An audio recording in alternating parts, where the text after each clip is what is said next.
சற்று முன்பு கிடைக்கப்பெற்ற ஒரு அதிமுக்கியமான மற்றும் பரபரப்பான தகவல் ஒன்று மக்களே. காணொளியை முழுமைக்கும் பாருங்க. ஒரே நாளில் உடைந்த தேமுதிக மற்றும் திமுக கூட்டணி அதிர்ச்சியில் பிரேமலதா அவர்கள். இதை பற்றி தான் இந்த காணொலியில் பார்க்க போகிறோம். மிக முக்கியமான காணொளி. அரசியலில் பெரும் திருப்பம். காணொளிக்குள் போவதற்கு முன்பு இதுபோல அரசியல் சார்ந்த உண்மை நிலவரங்களை நீங்கள் உடனுக்குடனே தெரிஞ்சுக்கணும்னு நினச்சிங்கன்னா நம்முடைய சேனலை மறக்காமல் சப்ஸ்கிரைப் பண்ணிட்டு பக்கத்தில் இருக்கக்கூடிய பெல் பட்டனை ஆளில் செட் பண்ணி வச்சுக்கோங்க. அப்போ தான் நம்ம போடுற ஒவ்வொரு அப்டேட்ஸும் பார்த்தீங்கன்னா உங்களுக்கு நோட்டிஃபிகேஷனில் வரும்.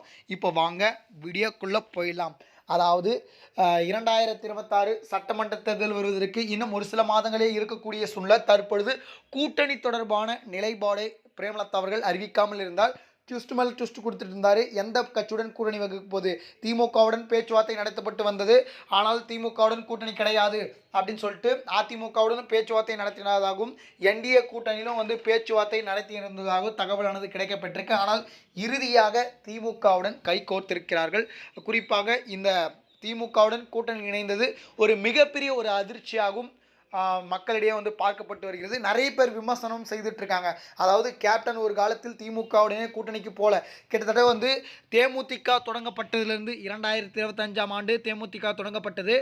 அதுக்கப்புறம் அதிமுகவுடன் கூட்டணி வகுத்து, அதாவது செல்வி ஜெயலலிதா அவர்களுடன் கூட்டணி வகுத்து பார்த்தீங்கன்னா கிட்டத்தட்ட 25 தொகுதிகளை வென்று நம்முடைய கேப்டன் விஜயகாந்த் அவர்கள் பார்த்தீங்கன்னா பிரதானமாக எதிர்க்கட்சி தலைவரானார்.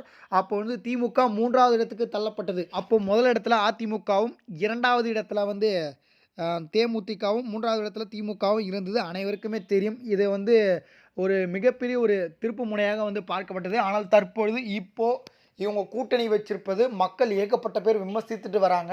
குறிப்பாக இவங்க கூட ஏன் கூட்டணிக்கு போனீங்க திமுகவுடன், அதாவது கேப்டன் விஜயகாந்த் அவர்கள் இருந்தால் கண்டிப்பாக இதை செய்திருக்க மாட்டார் அப்படின்ற மாதிரி ஏகப்பட்ட விமர்சனங்கள் ஒரு பக்கம் கொண்டிருக்கிறதுனால பார்த்தீங்கன்னா மீண்டும் கூட்டணியை பரிசீலிக்க உள்ளதாக தேமுதிக தலைவர் பிரேமலதா அவர்கள் தற்பொழுது தகவலானது கிடைக்கப்பட்டிருக்கு. அதனால் பார்த்தீங்கன்னா மீண்டும் கட்சியுடன் ஆலோசனை செய்து கூட்டணியை இறுதி முடிவை அறிவிக்க முடிவெடுக்க போவதாகவும், கிட்டத்தட்ட பார்த்தீங்கன்னா ஏற்கனவே திமுக கூட்டணியில் 8 சீட்டு தருவதாகவும், அதில் 7 சீட்டுகளும் ஒரு ராஜ்யசபா சீட்டும் தருவதாக முடிவெடுத்திருந்தாங்க. ஆனால் பார்த்தீங்கன்னா ஏகப்பட்ட விமர்சனங்கள் தேமுதிக மீது வைக்கப்பட்டு கொண்டிருக்கிறது.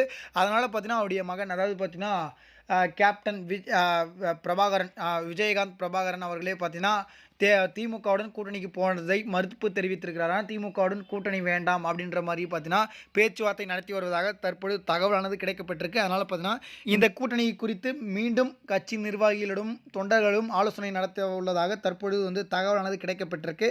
இதை பற்றி நீங்கள் என்ன நினைக்கிறீங்க அப்படின்றத மறக்காமல் கமெண்ட் செக்ஷன் கமெண்ட் பண்ணுங்கள்.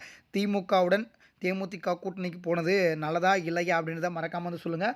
இதுபோல் சுவாரஸ்யமான அரசியல் உண்மை நிலவரங்களை நீங்கள் உடனுக்குடனே தெரிஞ்சுக்கணும்னு நினச்சிங்கன்னா நம்முடைய சேனலை மறக்காமல் சப்ஸ்கிரைப் பண்ணி வச்சுக்கோங்க. நன்றி. அடுத்தடுத்த வீடியோவில் சந்திப்போம். நன்றி, வணக்கம்.